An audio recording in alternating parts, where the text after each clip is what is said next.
What's up, Malphas? It's your boy, Malphas, me. Looking cute. Looking clean. Got a haircut. Looking sexy. And for all my alphas that's in the comment section, can an alpha please get all that? I'm here today with the squad. It's a good, beautiful Wednesday. Hope everybody having a great day. Up top, we have Uniqo Williams. Uniqo, how are you doing today? Man, I'm doing well, and I just need everybody to know that they came out with a Shenmue anime. It's English dub at this time. They're on episode 4. It was a what do I want to call it? It was done via Adult Swim and Crunchyroll. They did that together. So we may not get the game to finish up the story of Ryo Hazuki, but we might get the anime of it, and we can finally see this Landi get taken down. At the top right, we have Monray. Monray, how you doing today?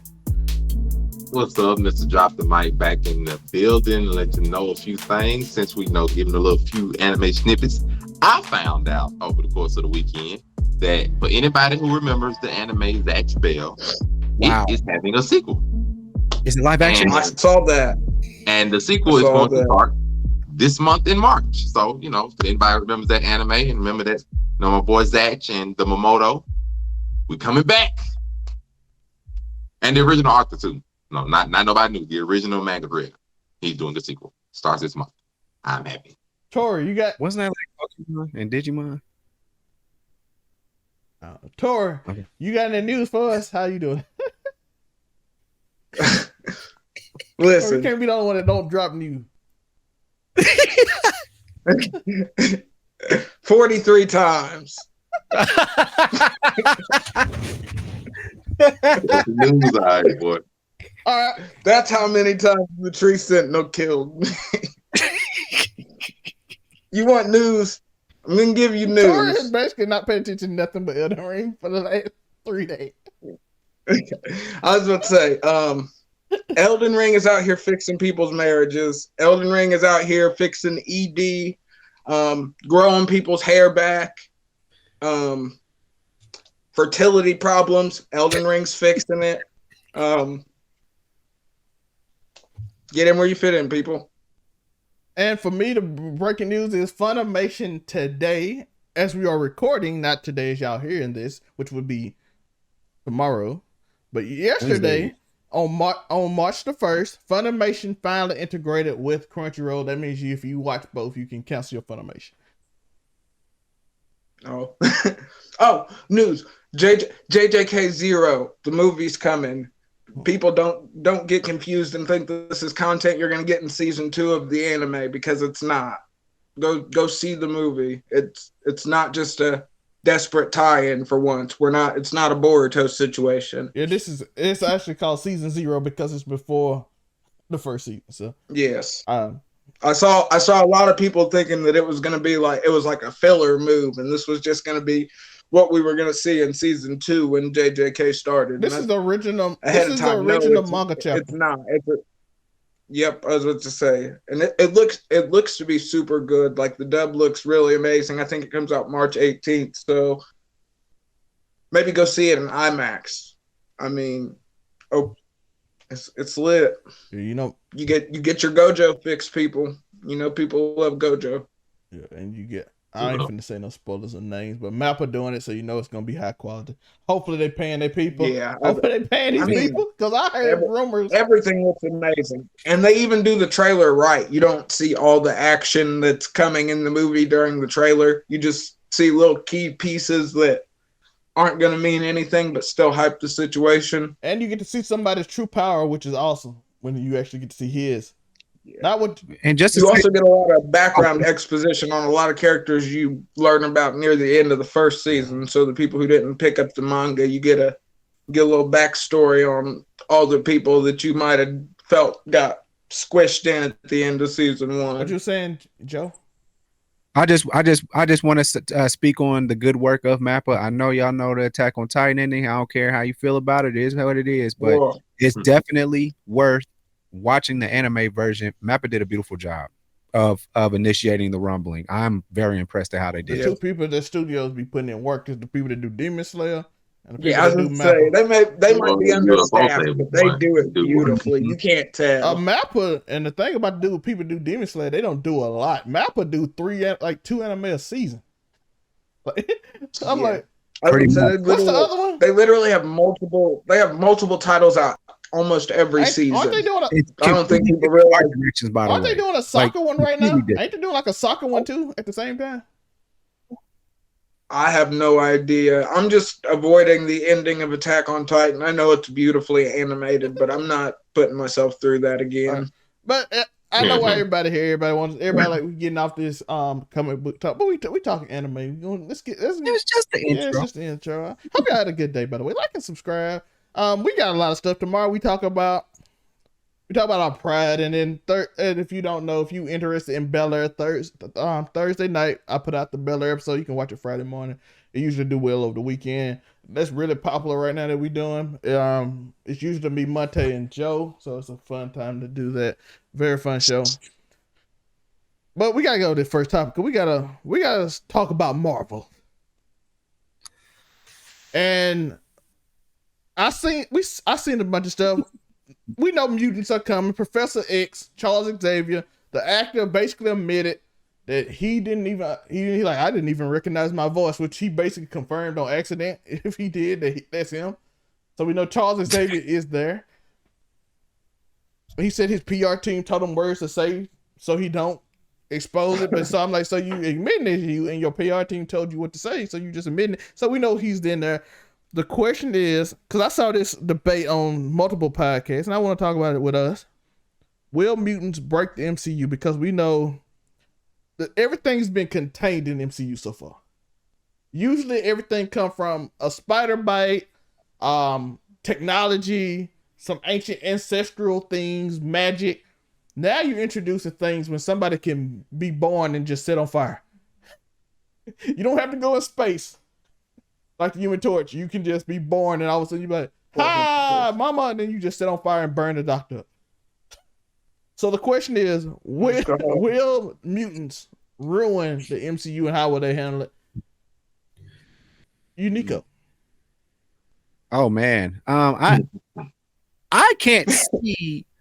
You'd have to be working for a less than company. This would have to be produced by a less than company. We're talking Fox.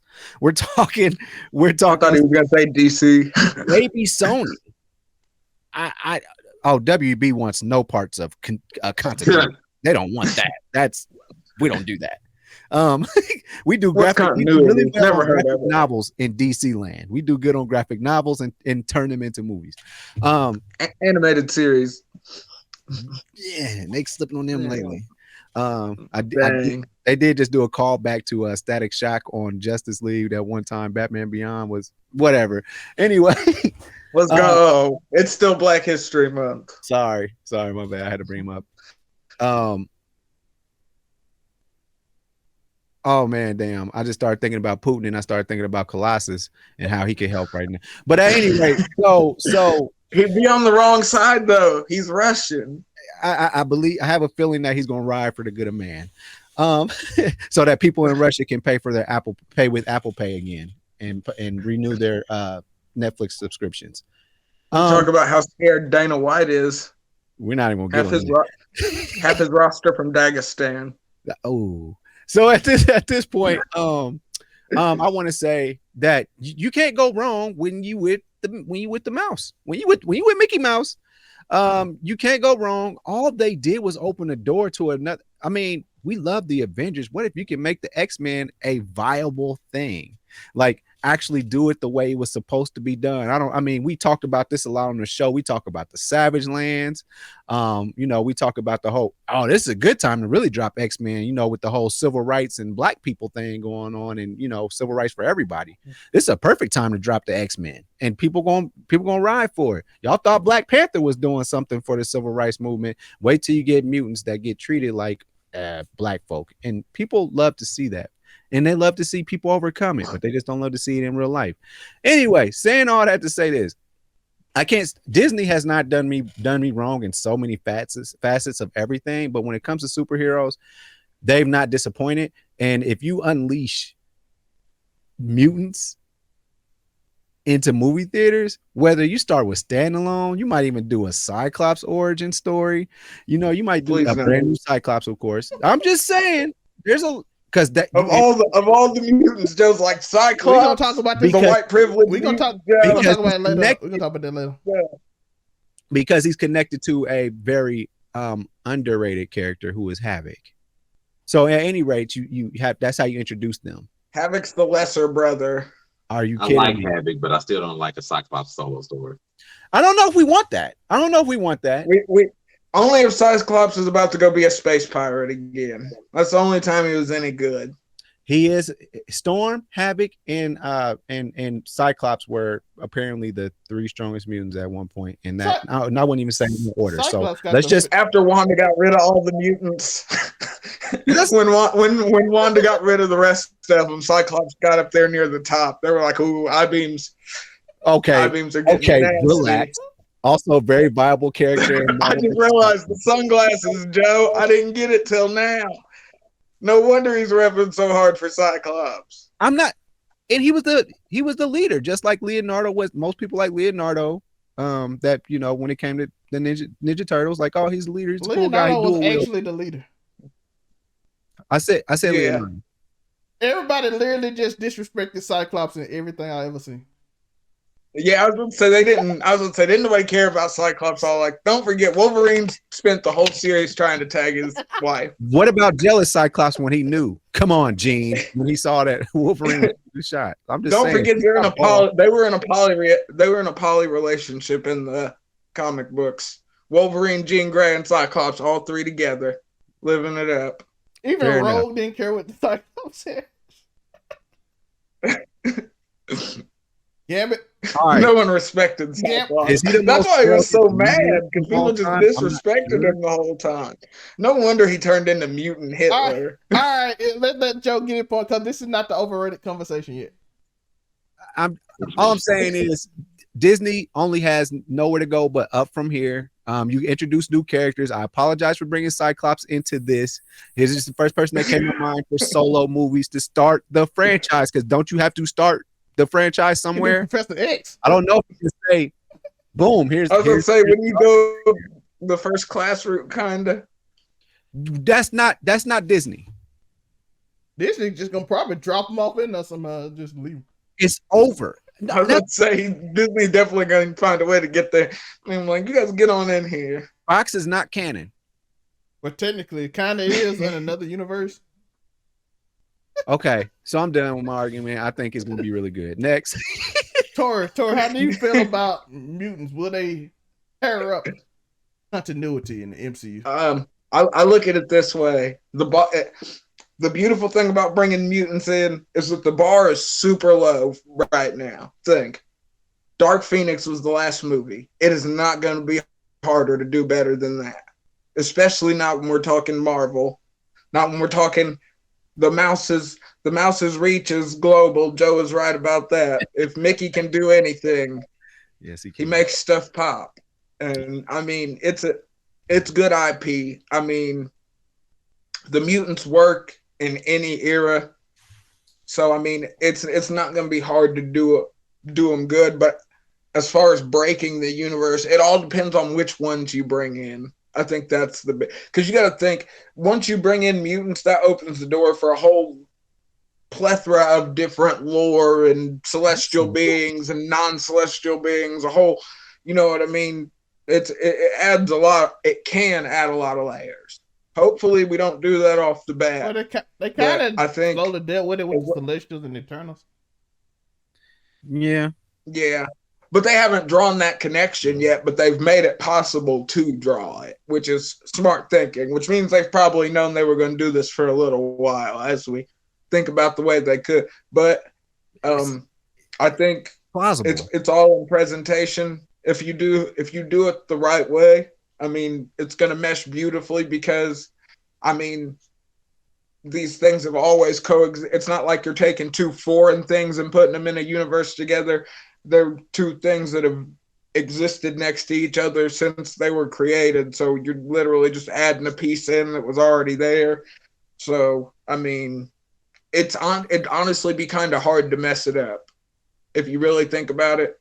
But it would be easy if you brought in because we know how feet-oriented, as we talked about beforehand, how feet-oriented Marvel and comic book fans are. So if you bring in the wrong mutant and they do too much in one movie, you could have just ruined your whole canon on accident. So slippery slope. I don't see how they could mess it up, but I mean, let's see how many people Professor X really messes up, because then we'll know. I'm gonna go with some theories that's coming out because with Doctor Strange Multiverse of Madness, and then we're gonna move on because it's gonna go into our topic of where do they go from here. Monte, mutants running the MCU or not? No, I don't think they're gonna ruin MCU or nothing like that. Because I think they could. I think if they was just like, could they just bust out mutants, all of them out of the woodwork, then yeah, it could, because it oversaturated. But I don't think they're gonna do that. I think this is gonna introduce mutants, but it's still gonna be a build up before we actually see like the first Marvel X-Men movie. Like I think it's gonna be a little bit fun. Like this will introduce the way that mutants come into our the current MCU probably, but it's not just gonna put them out full force. I don't think it'll be that. It'll somehow birth them, and then we'll get like some steady buildup of different mutants coming in at different times through different movies over the next like year and a half. And then probably after Fantastic Four, we'll see along the pipeline, okay, this is gonna be the first X-Men movie. This is the route they're probably gonna take, because they can't really show what X-Men route they're going to do without otherwise spoiling whatever major antagonists we have coming in the future. They can't really do that, because whatever storyline you do now is pretty much going to involve them in some way, I would guess. So they can't spoil it. So in that, I think it's going to be a slow buildup of mutants. Like this is going to be our first thing. Okay, we got Professor X, but this, he's the Illuminati and other stuff. But we'll get our first introduction of mutants. And so in that instance, I'll save the other half for the next question of where they go from here. I'll save it for that, because I got my own theory of how they're going to do it. And may I ask where y'all feel Apocalypse stands in any of this, since he's the father of mutants, but we do have Eternals now, which so does that somehow you have to bring in Apocalypse? There's already that connection, because the Eternals left the deviant gene that made the mutants, right? Yeah, they explained that. They say they left the deviant gene alive, and they're like, we thought we got rid of it, and then is that Apocalypse? So I mean, there's what. That's how Apocalypse came to be. And it's already established in the MCU. Because they left that DNA. Because they left the DNA there, then its evolution proceeded once you hit that evolutionary bump that started. And then mutants, if you know the Eternals was in Egypt for a long time. So that's how the pyramids really got there. Open your third eye. There's your antagonist. So Eternals can do that. I think they'll save that for a little bit, but we still got a bad taste of we still have Apocalypse. Yeah, they ain't gonna do I think you have to avoid anyone that was super involved in Dark Phoenix. Two things I don't want them to touch on for years. That movie was so bad. Give them young actors. Give the X-Men young actors, and don't touch Phoenix Force or Apocalypse for at least 2 movies. Just give them time to breathe. Yeah, you can't rush into these. I said give them young actors, and don't give them the way you got Tom Holland. Give you young actors to the X-Men, or Wolverine could be older, but he had to be still being quite an age, and then give him like 2 or 3 movies before, 3 or 4 movies before you introduce Phoenix Force or Apocalypse again, because you got a lot of people you can play with in X-Men and not just rehash that same story. Exactly. Yeah, there's a lot of storylines, a lot of good ones, a lot of social commentary that they can play on. You know how people like it nowadays. They can skip over a lot and go into some stuff. But here are the 2 theories before we talk about, because next we talk about where they go from here, and then we're gonna talk about Marvel's most overrated character, whether it's MCU or comic books. We can go to either one. So it's 2 theories out that the other Wanda, we see 2 Wandas in the trailer for Doctor Strange. The other one said the one that said no more mutants. And that is the truth that Professor Xavier said, let's tell him the truth. Wanda ended mutants, and now 98% of mutants across all universes. She got what is the Life Force tour? What is it called? The Life Force she got, and then tell everybody that no more mutants. I was about to say it's something like, I didn't honestly think about that. They're going into House of M from Multiverse of Madness would be a kind of I'm always down for a conspiracy theory and opening. That's fun. Then R1 brings them back. So that's a theory. And then the other theory is this Illuminati Professor X said mutants would not have peace, so he eliminated mutants from everybody's existence using a universal multiversal cerebro. And that's the truth. Wow. So that's two theories I've seen that have been popular lately on Reddit. And the second one's wild. The first one I can put. That second one's kind of multiversal cerebro. Well, he did basically do a universal. Hey, we saw what's his name? Can't think of his name right. I just lost his name. The superpower guy. He made everybody forget about him. I can't think of his name right there, but he made everybody forget on a universal level. Dr. Strange? No, I'm talking about he hasn't been on yet. He's who they want Henry Cavill to be, the Marvel Superman. Yeah, not think of his name right now. Oh, you're talking about Sentry. He's talking about Sentry. Sentry made everybody in the universe forget that he was the man with the power of a million suns. So he made everybody forget. So and I think Professor X did. That's just so they didn't have to deal with the void, though. Professor X also, like in Logan, technically like went crazy and destroyed all mutants with cerebro. So it's like nothing scarier than a senile Omega class telepath. There you go. That's the perfect way to describe So that's a theory too that he made everybody forget because he figured he went the old Abraham Lincoln approach. It'll never be safe until everybody forget. So they could do that. That could be a secret too. And it could be Doctor Strange is ruining this by making multiverses connect. And certain mutants didn't get through, and now they're getting through. Now people like wondering like, oh, mutants, and you kind of ruining it. So let's tell them the truth. So he stopped. That's the two scenarios that people are going through.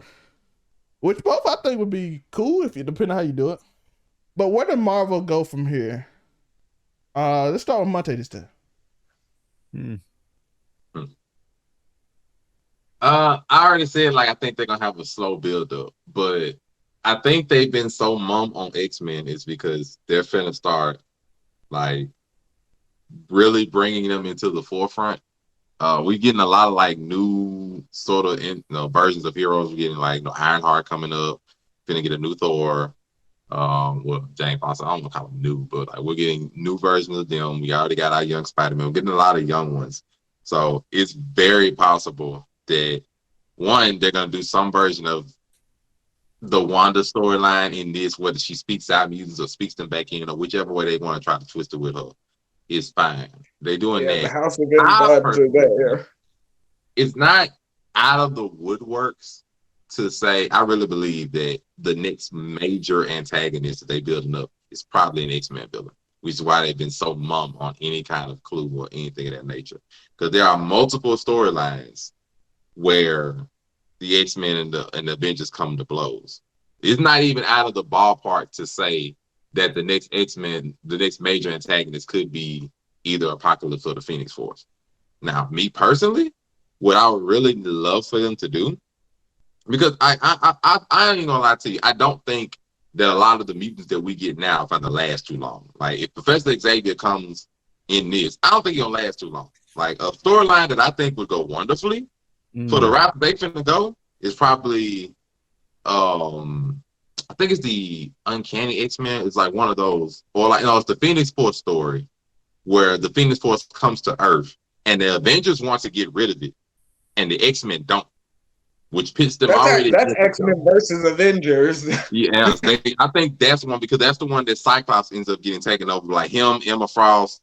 Yeah, that's where it becomes like three other ones, like Magic or whatever. They get taken over by the Phoenix Force, and it just turns into all-out war dang there. And Professor Xavier ends up getting killed by Cyclops, and that storyline could be one they're building up to now. Because all you would have to do is start to introduce the X-Men, and then bring in the Phoenix Force, in which if you put any existing X-Men, they already know about it.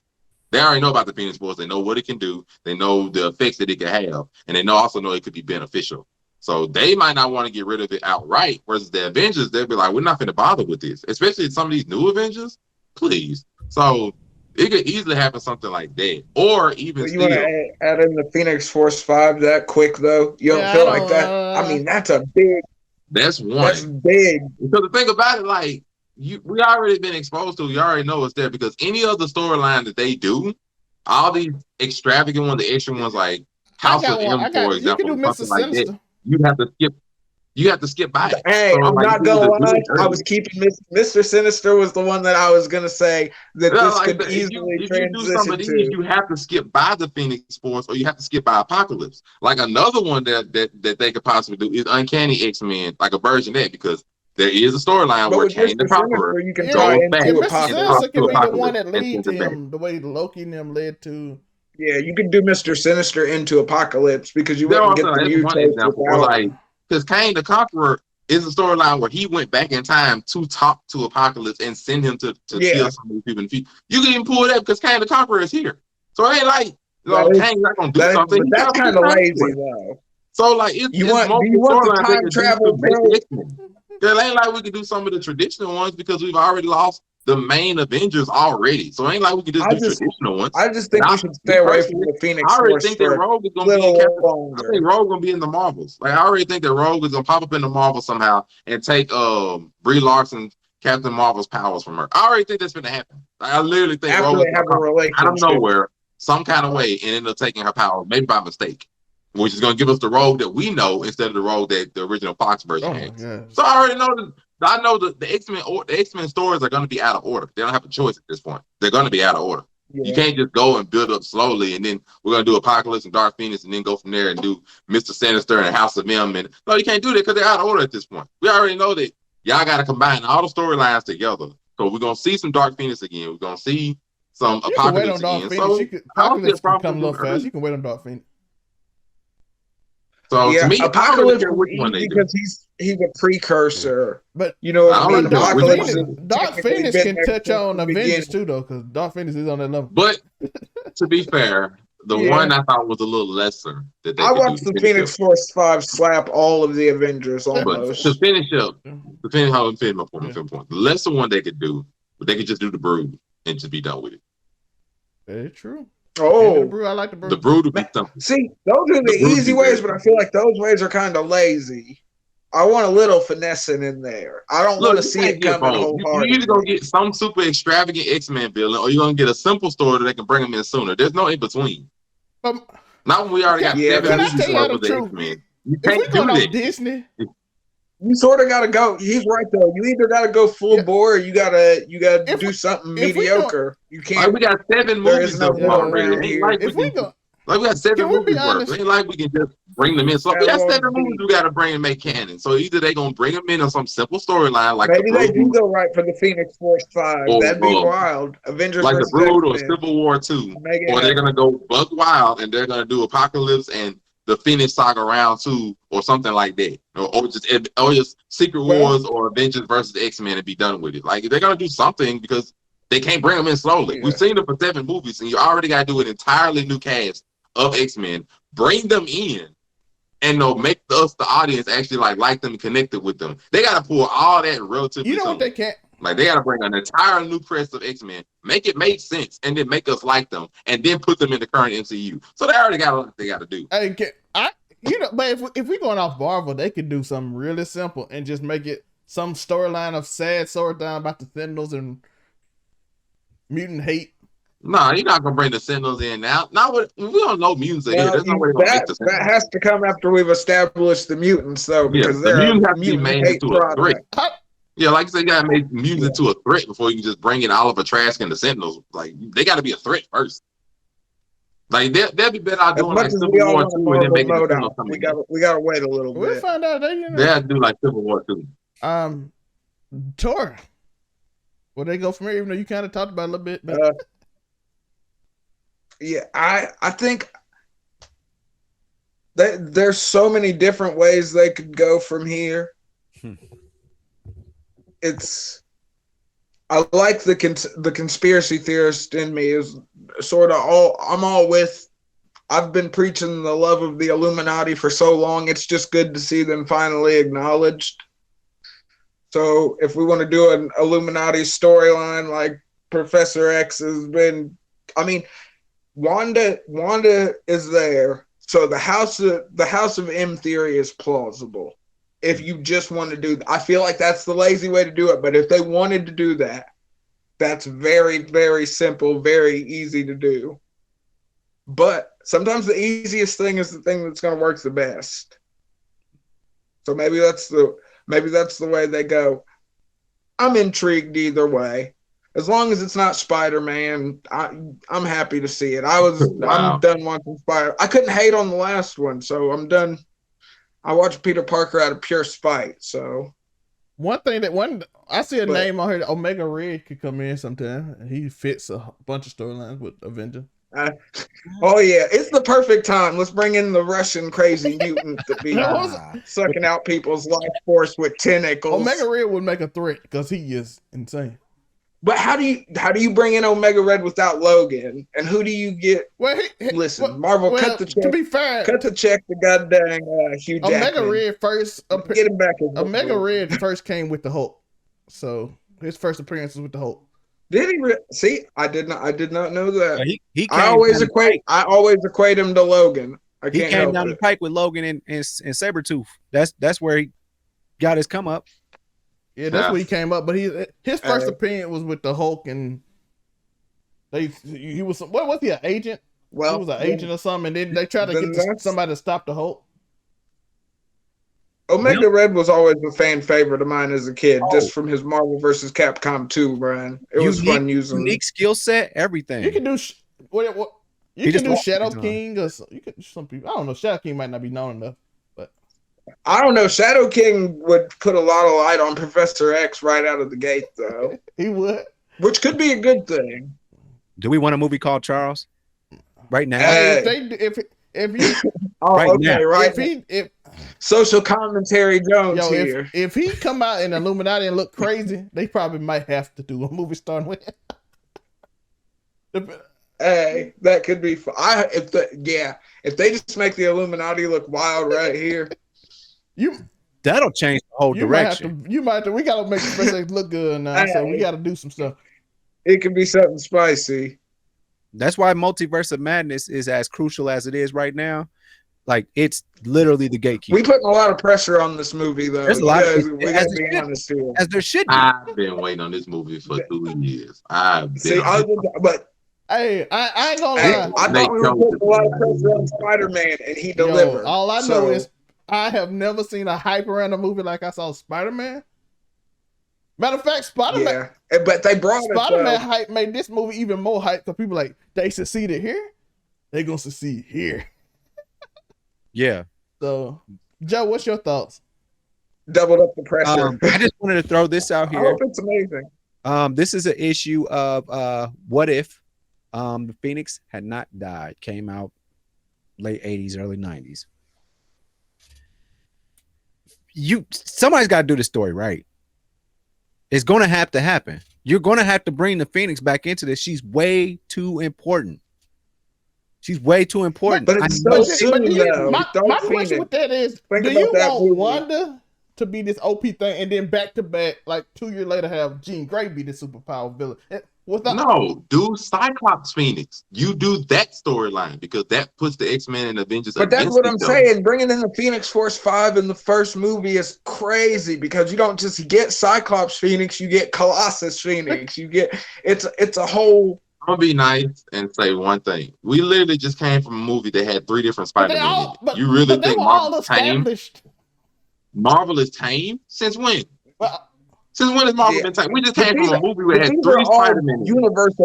Universal threats happening at once. You gotta think this is Thanos plus. We've had 3 different Spider-Men across time in one movie. Marvel is not tame. If they want to pull a Phoenix, they will pull a Phoenix in 2 years. And we're about to get Superior Iron Man out of nowhere.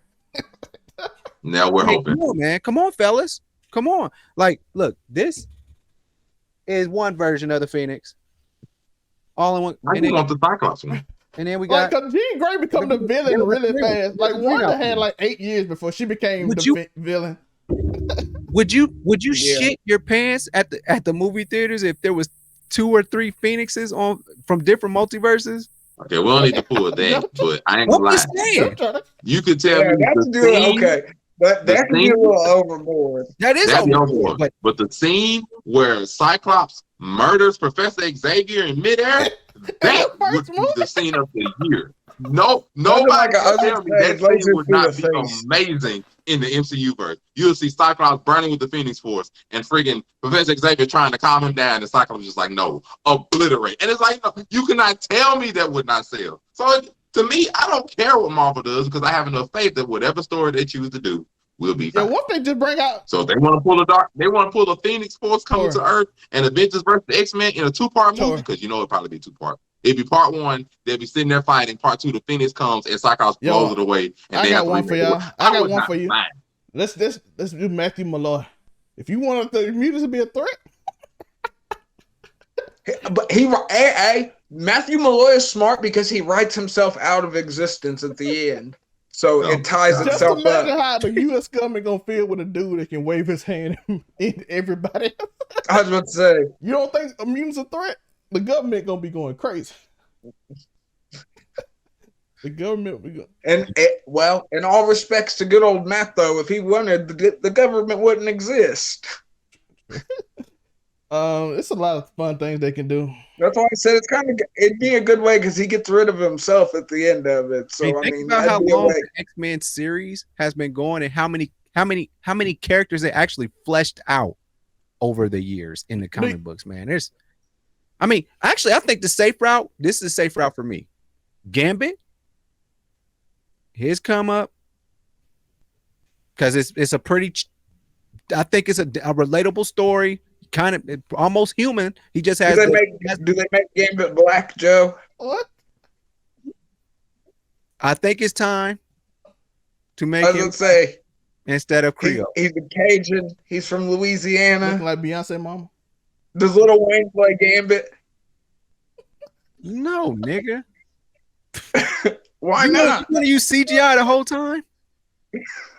But I am here. Lil Wayne's Gambit is fire to me. I'm here for that. I'm actually here for it. I was going to say, Lil Wayne is Gambit. That's how we get the mutant introduction. But mutants got a lot of powerful people they can bring in. Onslaught. You got Nimrod. Nimrod got to be with Senator. Onslaught. Oh my God. You got a lot of powerful mutants that go crazy. So we'll see. Onslaught, Sinister, Apocalypse, Dark Phoenix alone are 4 major storylines. You can do Mr. Sinister, and Mr. Sinister a fan favorite too. So Mr. Sinister is a good one, just because he's sort of middle of the road. He's sort of middle of the road starting point. He's mid card. Make him a major so he can be beaten by. You can build a show off him. He can be 1v1. I don't know how you make him a major antagonist. You can get a Marauders TV show out of Mr. Sinister. You got to introduce space. I got a question. Space. We saw X-Men. We saw in Doctor Strange trailer that they go into a anime cartoon world. Is that one way y'all think they can bring them in? Oh, then you get Spider-Verse. I don't know how that goes over. I don't know how that goes over either. Because that'd be like Space Jam when he was going into all those scenes and it was like, this is But okay, we gotta get moving a little bit. So most overrated MCU character. Let's make people mad so I can put it at the beginning. Joe. Overrated? I told you I want to listen to everybody else to see what where people's minds are at right now. All right, Tor. I need to know which caliber of X-Men. Spider-Man. See. We are y'all. If y'all haven't heard, we already have a video on Tor saying this, so we ain't gotta even explain that much. Mate, Spider-Man's who your most overrated? Yeah. This is a very dangerous day for everybody under the sound of my voice. Go. Because I 100% agree with Tori. It is definitely Spider-Man. Let's go. I'm sorry, bro. Spider-Man has literally gotten under my skin ever since some of the decisions he's made in the. And I'm not even talking about the MCU. The MCU Spider-Man is fine. I love him. I love Tom Holland. I love Tobey Peter Parker makes questionable decisions. Peter Parker in the comic books is like he is a selfish a-hole half the time, and he sickens me with some of his decisions.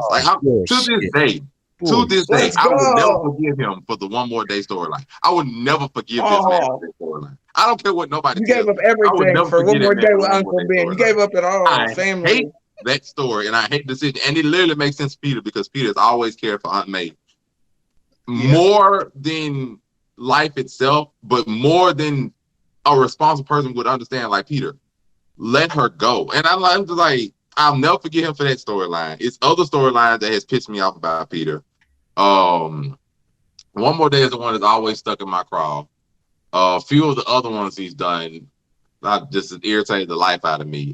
Some of them I would just never understand, because personally, I'd let Mary Jane go a long time. Would have picked up Black Cat just off of rip. Like, there's some storylines, like some things that Peter done, it's literally just irritated the life out of me. That I'm just like, Peter, come on, man. Like, just no. He's bad decision making incarnate. So I'm just like, Peter's always irritated me, and like Spider-Man, I understand concept, I understand the cool character, but the Peter Parker and some of the decisions that he has done, that's why I've always loved Venom and Carnage way more than Peter anyway. Those two are always some of my favorite Marvel villains. I always love Peter, and I love Carnage, and Peter is irritated the crap. Cletus Cassidy is always well written though. So, like, if I gotta say the most overrated MCU character is easily gonna be Spider-Man. I'm just like, Peter, Mr. I'ma choose my Aunt May, who's an old lady who's dying of natural death, regardless of the fact, and always has told Peter, I love you, and one day you're gonna have to learn how to live without me and be your own man. Refused to let her go and gave up his wife and unborn child to freaking Mephisto, whichever demon it was at the time. No, it was Mephisto. Mephisto is very important in Marvel.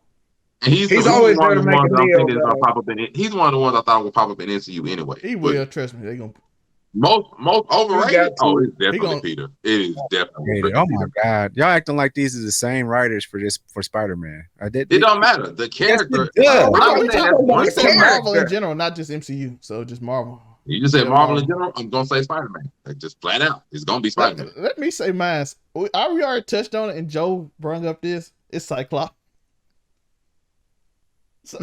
How's he overrated when nobody rocks him? He's that overrated that we don't rock with him, and he's still overrated. What? Bro, this dude is like a simp who gets beat up by his wife continuously and cries every time, and then gets mad. He's the leader in Wolverine. Like, shut the fuck up. Every time he sees him, I run this. And then Rogue don't respect him. He like the least respected leader I've ever seen, to the point he got mad and stopped. Just Professor, to Monte's storyline point, you lied to us, and then just ended him to Professor X. So he repeatedly do dumb things because he's simping. To the point where he doesn't lead anybody, and only like the young kids follow him because Professor X told him to. It is kind of bad when everybody else is just like, we're cool. If you look at Secret Wars 2, he's completely an idiot. I don't want to bring this storyline up. He is kind of dumb. He's a complete idiot in Secret Wars 2 with the Phoenix Force, by the way. He's supercharged. He got all the power. That's why he survived in the world. Like Spider-Man with no powers, I overcome him in Secret World. I remember that.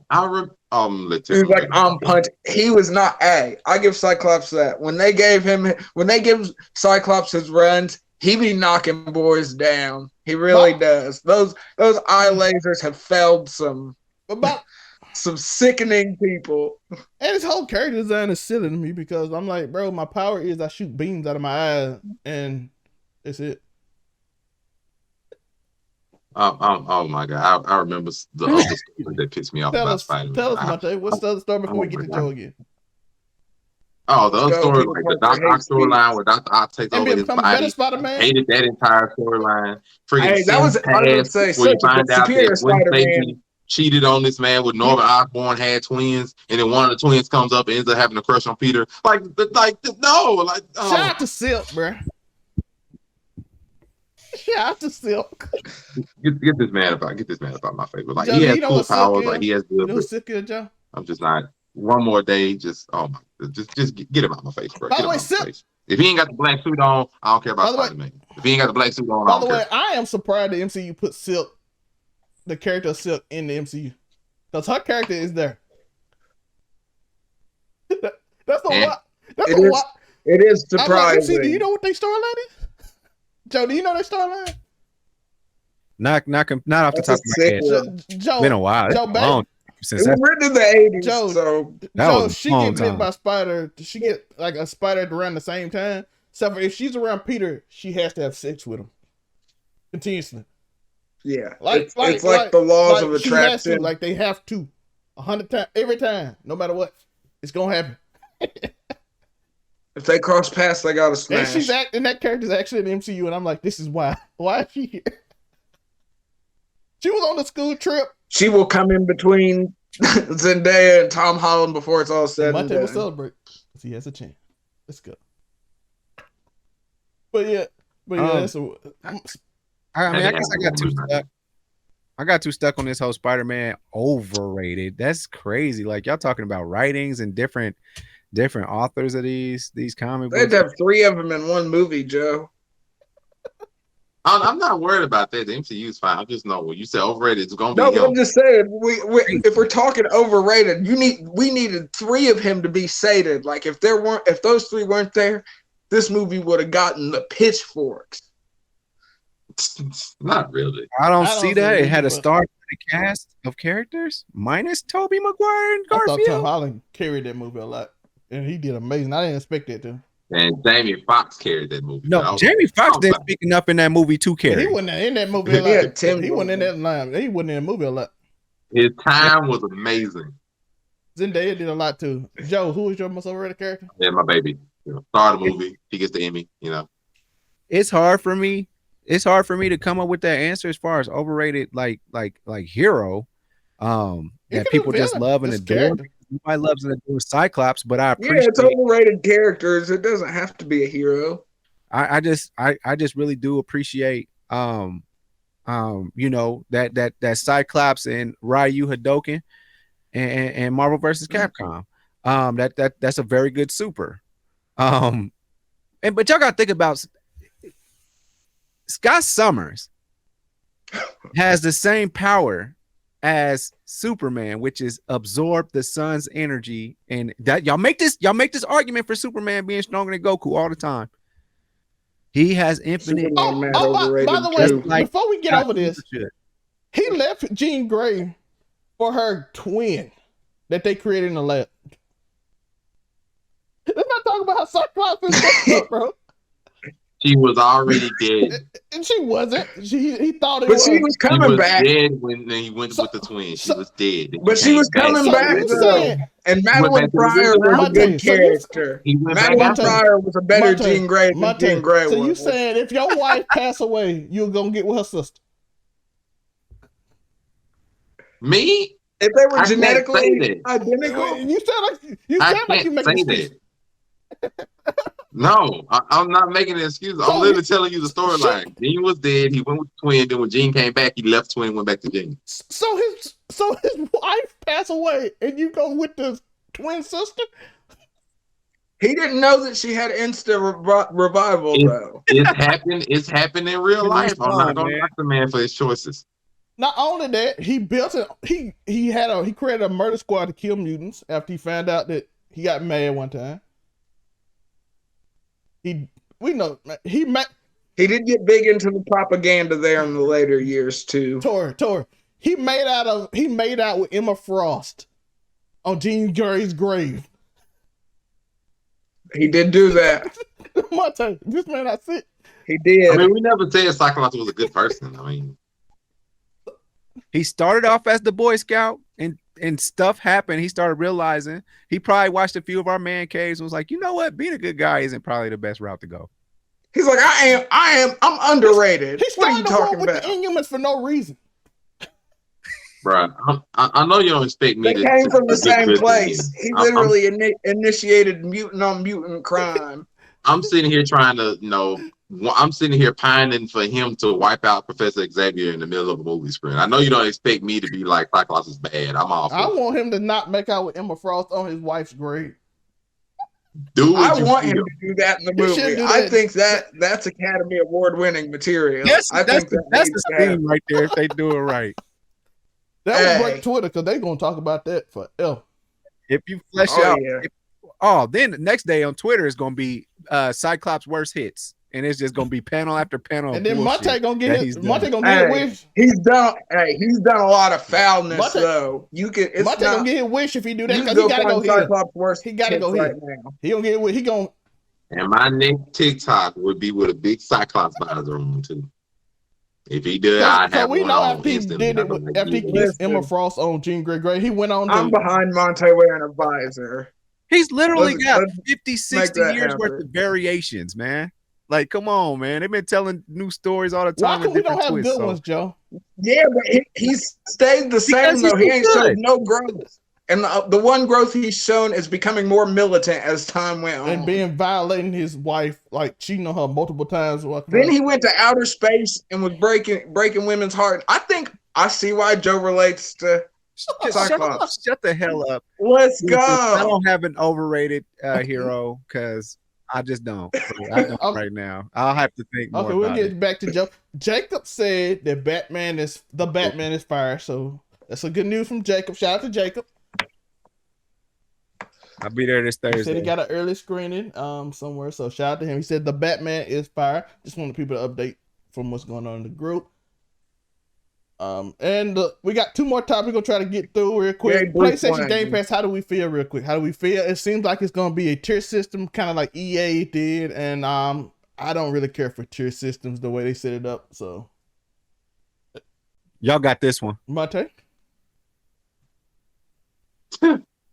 Tier-based subscription. Young PlayStation, to everybody who may not be aware, so PlayStation, it's been in the wings and the rumor mill that PlayStation is going to come out with a Game Pass similar to Xbox Game Pass, where you're able to download and stream, your favorite games for a nominal fee on a monthly basis.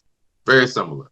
So the details have been leaked out. It's more likely true or somewhat close to true that it's going to be 3 tiers. Unlike Xbox, where Xbox is just doing like a flat fee for just the Game Pass. It's going to be 3 tiers, and they're combining it with PlayStation Plus. So you're going to have the current plan of PlayStation Plus, which is the same $10 a month.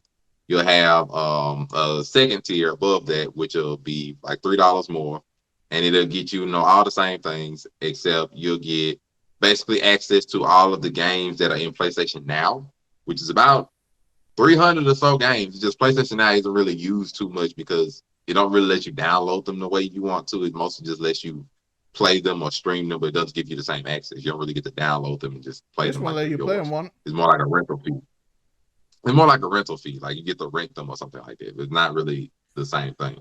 And then they'll have the last one, which is a premiere, which is like $6 on top of the normal single pay. So it'd be like $16 a month, something like that. And that one will get you like all the PlayStation Now's ability to be able to stream games. You'll be able to download them.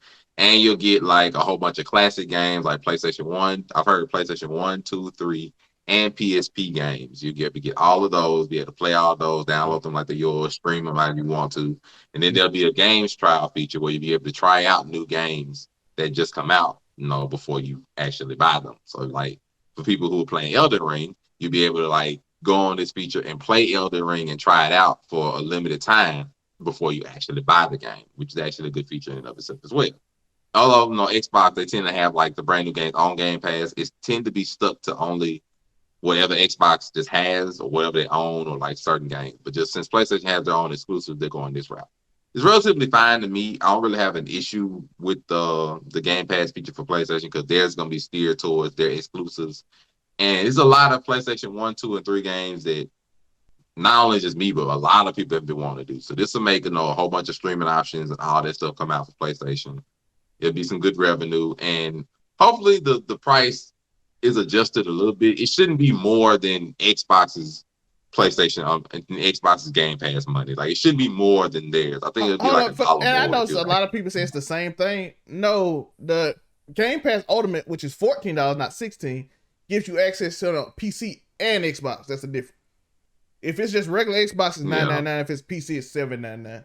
Oh, I think it might have went up to $9.99. I don't know. I got the Ultimate because my nephew played so much. Huh? Even though I do expect Xbox to raise the price relatively soon anyway, since they done bought this whole new Activision studio. So they probably raise price too. But that's only for people who really want PC. If you only care about Xbox and you only care about the one. But like I said, I don't really mind. I expect the PlayStation to do this. And the thing about it, to be fair, they do have they have options. Like, you can just get the second tier if you just really want to only play certain old games. If you do all of you can get 16. Pay monthly, no, it's fine. I don't really have an issue with it.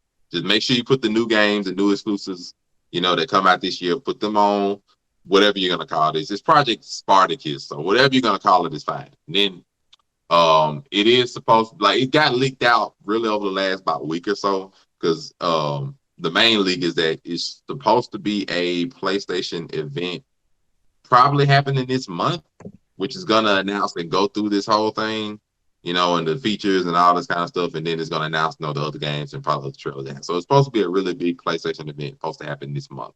So that's why. Can I get? You saying I can get Tenkaichi Dragon Ball Z tag team? I'm just saying tag team. Man, I'll tell you right now, if they can take my $16 a month, if they put Tenkaichi 3 on PlayStation 2 Let's go. onto this pass and give me internet access to it, you can have whatever funds you want per month. I will deal out. It's got the best fighting system out of all the Dragon Ball games. I will deal out these. Give me Tenkaichi 3 and give me internet access. Somebody getting this L. Matter of fact, I remember skipping school to get original Tenkaichi 3. I will find some people to couch co-op with, bro. But if you give me internet access, you win. Let them bust out. Oh yeah, certain PlayStation 2 games we'll be able to have internet access to be able to play online against other people who also have this. That server gonna blow up. Tenkaichi 3. It'd be crazy. Tenkaichi 3 is gonna be the one we're gonna show off with this feature. Just tell me when and go ahead and sign me up. I can do tag team too if they add tag team with better graphics. It's gonna be a lot of sore hands out there because that's a lot of stick spinning if Tenkaichi 3 comes back. But I will say I literally had scars on my hands have y'all played UFC? That crap be breaking my hand. I just need to see which game that was horrible. The stick spinning on that was Tenkaichi levels. Just to get away from some games they put on there. There's some one-hit wonders that I'm looking forward to. If they actually put on this place, because Xbox don't have them, but it's some certain one-hit wonders that came out in the PS2, PS3 days that was only on PlayStation or like Nintendo, for example. If them mugs come out in this, you got me. I just got to see the list. Yeah, Xbox allows you to. I was about to say, there's a veritable catalog there. There's a lot. Yeah, especially if we're talking 1 through 3. As long as they let you get out, because I am not gonna lie, I play Game Pass, and just like my boy Gerald, I play Fable. Fable. Fable is like me. I play Game Pass too. I got an Xbox sitting up in here. Like I'm talking about Fable. I'm doing the same thing for PlayStation. They can do it with Fable because people still go back and play Fable. Fable 1 and 2. You do not play Fable 3. Fable 3 was trash, but. It's a few games I just want them to put on it. If you put a few games on it, you'll have my $16 a month. Just a few selections I'm looking forward to, bro. Yeah, but I'm still get it on PC tier base. Get it on PC so people you get way more money. I don't know about that. You gotta pay Microsoft for that, so that might not be a thing. Yeah, I was gonna say that's PlayStation Plus on Microsoft, right? I mean, it's on PC. I play it. PlayStation Now. Which one is it? The one that you stream on? That's on PC. That'd be PlayStation Now. That don't. Yeah. Bro, it doesn't surprise me because the only thing you have to do, you might get away with paying Steam. Steam, you might could pay and be done with it. By the way, news on that. But if you want to pay Microsoft, Steam, you might. By the way, Steam said they looking into getting Game Pass, which will save me from getting on that trash Xbox app. That's the only thing I want. That Xbox app is terrible, dog. I'm like, you put me on Steam, let me play with my Steam friends. That I will play your Xbox game a lot more. Because that Xbox app, talking to people on that app is. Based off of what y'all saying, though, I definitely would enjoy revisiting Metal Gear Solid Series. 3 is definitely one I would be very interested in going back and playing Xbox again, update the graphics, even though some of them be rough looking, but update the 4K. I was about to say, we got to do, if they do it, they got to do more than the old PS3 smoothing they tried to track back in the day. We got to do better. They're not going to update all them games, but like I don't mind. You ain't got to update all of them. Just as long as you get rid of whatever glitches a couple of them. Xbox is not getting around to updating on most of them, and they got them to 60 FPS. And I say Xbox freaking Game Pass has been around for what? 5 years? It's been a long time, maybe even longer than that, man. It came out like midway through the Xbox One, so I want something like 6 years, something like that.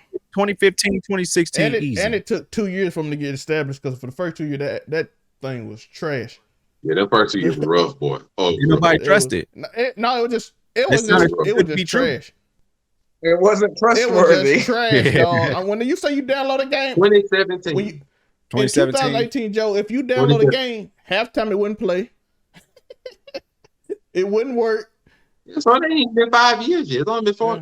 It'll be 5 years in June. But by But by 2019, they fixed most of the problems they had. But before, you delete your save randomly, so you'll play a whole game of play Skyrim on it and just download it, and you'll play a whole season, then it just randomly delete it because some cloud error that they keep bringing up.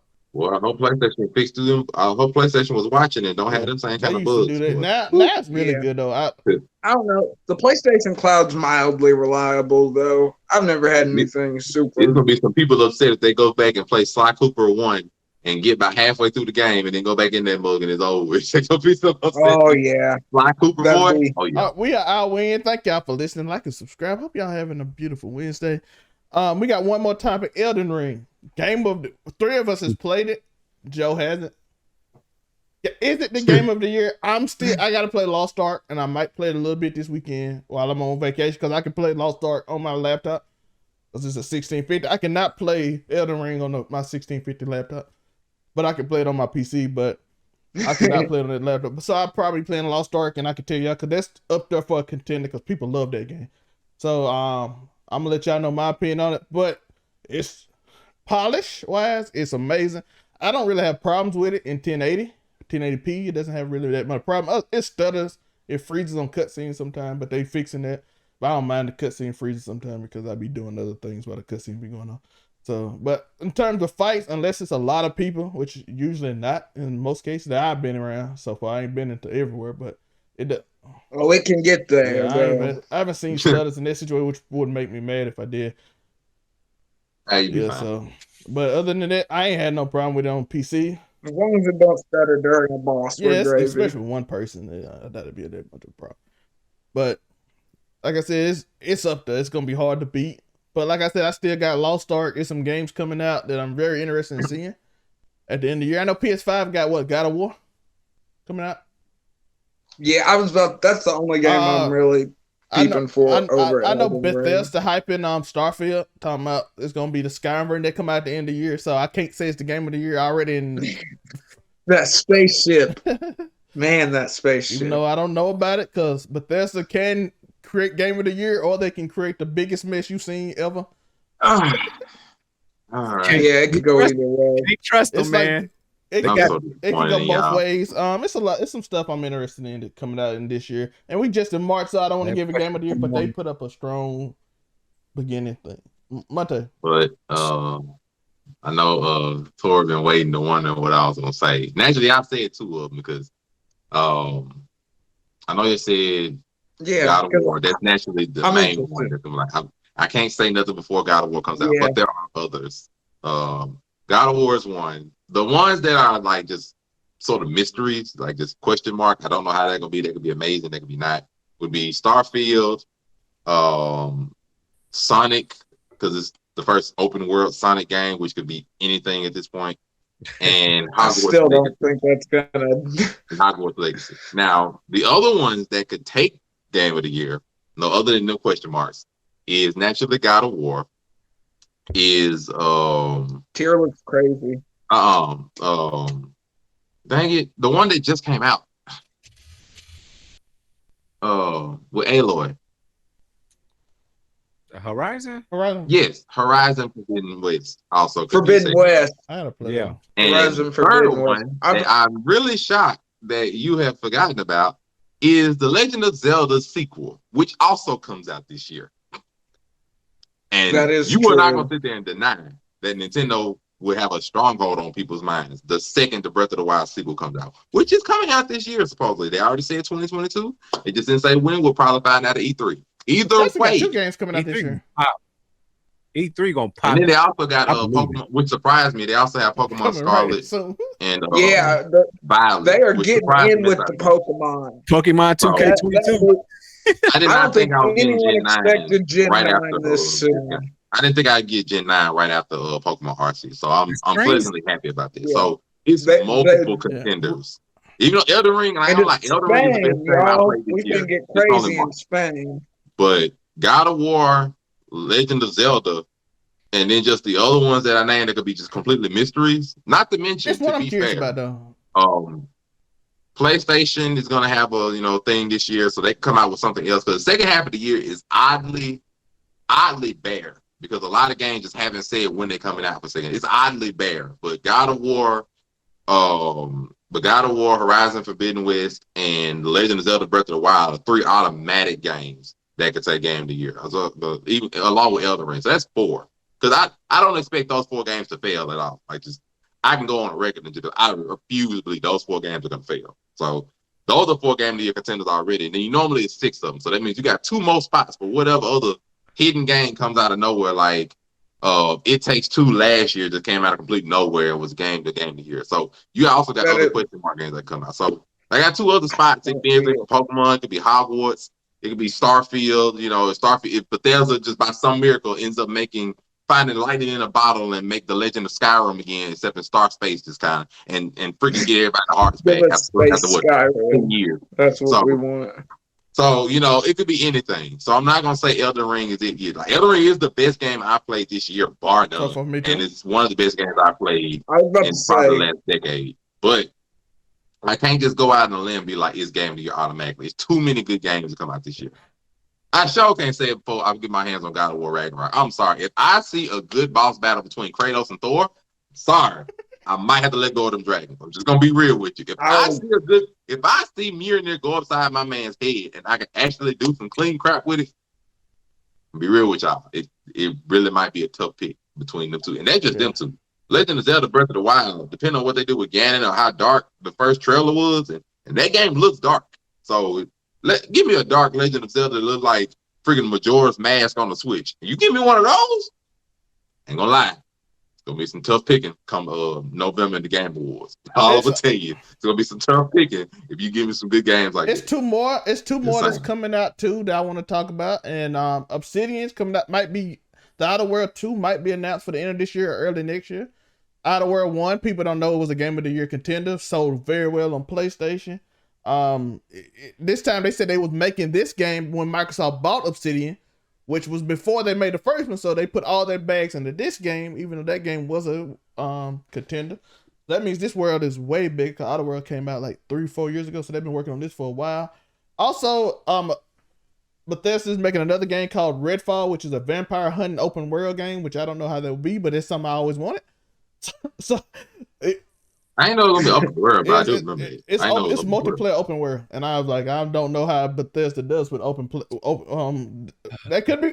We know how they do. 76s. We know how they do. Glitchy at first. We know exactly how they do. Fallout 76 is forever. But Fallout 76 is a lot better now than it used to be. But at the same time, this initial release, they known for Redfall. We ain't forgetting that. Redfall is Bethesda is known for their bugs, and you cannot do a bug game in a multiplayer game at all because that ends up terrible.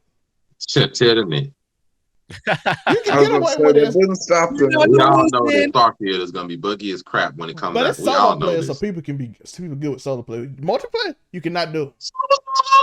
Skyrim was very buggy. Nobody cared. Skyrim was solo player. We didn't care back then. Solo player. It hasn't changed anything. Cyberpunk just had a release date. It took all my thing. I'm still upset about it. Yeah. So, at this point, I'm just like, whatever comes out, what comes out. I'm just going to enjoy this year of gaming because there's going to be some great games coming out this year. I got to buy a Switch now. I'm enjoying it. I got to play every generation Pokemon for no reason. Oh, bro, you should have been had the Switch, man. I was going to say, then you're behind. We're going 2nd generation into the Switch. And that's crazy. 2nd generation on the Switch.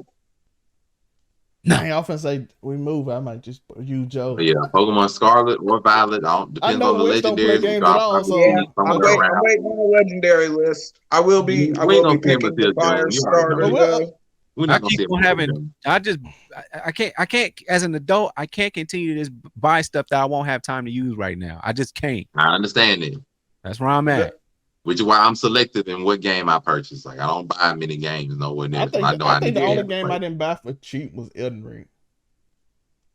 Like, yeah, that's one of them games you can't wait. You can wait. I ain't gonna lie, Cyberpunk. Oh, Elden Ring wasn't gonna wait. That was not gonna wait. Yeah, I wasn't waiting. Cyberpunk. I bought Cyberpunk for like $18 because somebody didn't want it, and they're like, "Hey, bro, I sent you this code because this game trash." I'm like, "Yeah, $18." Also, I will be fair and be like, I am going to buy the Star Ocean game that comes out this year. I'm going to just expose myself. It will get purchased. And it's good. And while y'all on the topic of of saying something about Elden Ring, I just want to say right now I feel like this is just my quick take on Game of the Year status and what's coming up. I think that the Elden Ring thing, I think everybody's caught up because there's a lot of new people that are playing Elden Ring they hate it. that were not Dark Souls people. They hate you know what I'm saying? So it's getting a lot of hype, and a lot of people are trying to get views from playing it and being funny for how many times they die. So this is probably the most hype Dark Souls type game that's come out from a social media standpoint. I just think that more people are participating this that's year. The problem in the gaming community. I don't know. The get good memes were the start of it all, which still persists to this day. That's on gaming Twitter and gaming Reddit. I think that's more worldwide. It's more like that. Especially since Ninja came along. Ninja came along and blew up Twitch, and now everybody want to be a Twitch streamer. I don't. Mine comes from history because I'm good on Elden Ring being a Game of the Year contender because the last time From Software made a game, it was Sekiro, which was about 2-3 years ago. Sekiro was Game of the Year it came out. Exactly. Sekiro would be the first game that came out during that period. I saw Ninja didn't play. I didn't play it because at that time I was doing a lot. Sekiro was Game of the Year it came out. So, and it was so good. It's still so good. So 100%. It ain't gonna be just like that's a good reason for it to be in the half for Game of the Year because you brought more people out to play it. So that's with people's entry. So that's people hate this game more than they hate Sekiro because them newbies hate this game way more than Sekiro. Sekiro love. Oh yeah, there's some Sekiro was for new people. Soul crushing experience. I think they understood that game more than they understood Elden Ring, from what I see. And I just want to say that I hope that God of War is not a copy and paste because I don't see how much they're changing. Even though we saw it change after 3 or 4 games, we saw it change completely. But I think that we're going to get the same game as far as mechanics and stuff go. I think the story in the world building in the last one is really what I think that's the important part in this game, though. I don't mind having the same mechanics, if you will. Keep telling that good ass story you've been telling. That can get you Game of the Year.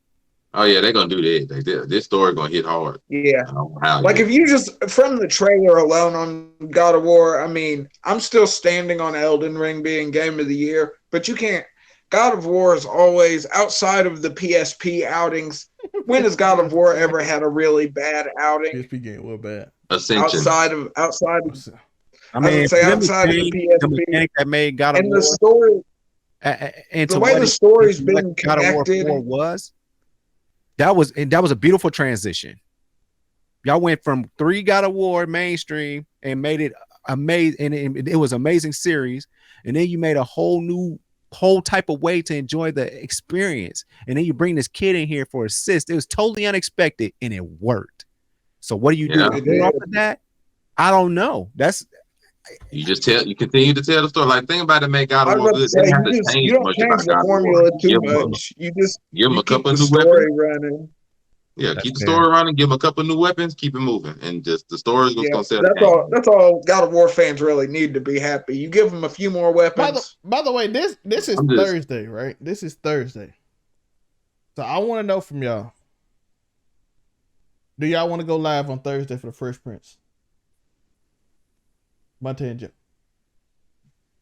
I ain't going live. I'm gonna watch the episode before I do anything. I ain't going live. I'm gonna watch the episode. I'm talking about go live after we watch the show and be that night. Oh, do y'all? I can't. Joe, what's your thought? Do we keep it the same way? Or do we go live? I think we might keep it the same. I don't know. I ain't so. I think I ain't gotta go live. I just record it. So we will. So it will be out tonight. But it'll be recorded. So. I was gonna say that them people up the road must have made it to your house and said, "Man, we just gotta tighten one more screw." They making me upset right now, but it's cool. I'm gonna be on the coast, so I'm gonna be in my chair. Joe know I'm gonna be in the white sofa, so we're gonna be chilling. Oh, that's right.